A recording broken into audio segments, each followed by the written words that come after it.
and this is King Lewis. Everybody probably knows him. Lewis is going to help me with demonstrating how to give liquid meds to a cat. So a couple of things real quick. When we're dealing with cats, the med that we're using is just baby food, so it's going to be pretty tasty.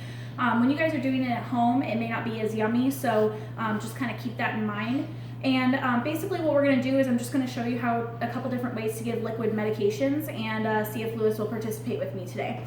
So first things first, there's no reason to scruff a cat unless you absolutely have to. So one of the things we'll do is we'll see that if he'll just take it as is. Sometimes, again, we have some meds that are specifically flavored for cats to eat. So sometimes they seem to like them pretty okay. Lewis isn't interested because he knows this is a trick. So the other way that you can hold a cat for actually giving the meds without scruffing them, I know, buddy, is going to be by just holding onto their head. So what I do is I slide my hand over his ears, and there's a spot in the jaw right here on both sides that's going to be kind of where the jaw meets, and it allows you to hold it like you would a softball or a baseball. So that's called the baseball hold, softball hold, because of the way it looks. So I'm going to go ahead and try that on Lewis. Let's see if he'll cooperate with me. Come on, buddy. I know. And Lewis is not super cooperative today because he knows what we're doing. But this is kind of a good representation of what any cat will do when you try to give them meds.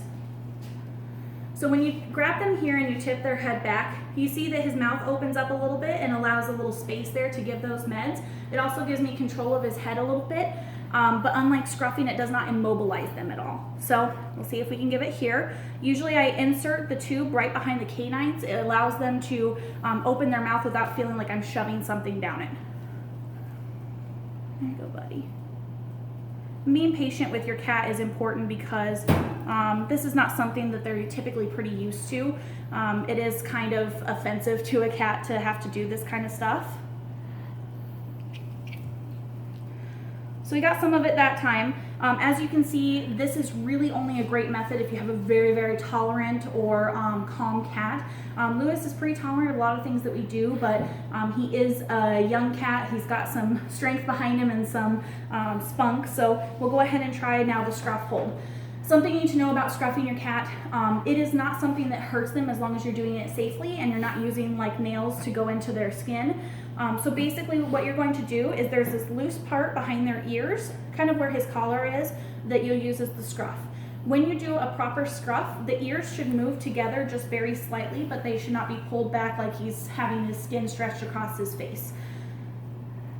So for a scruff, I usually use this part of my hand, and then I use the rest of my hand to support on their neck.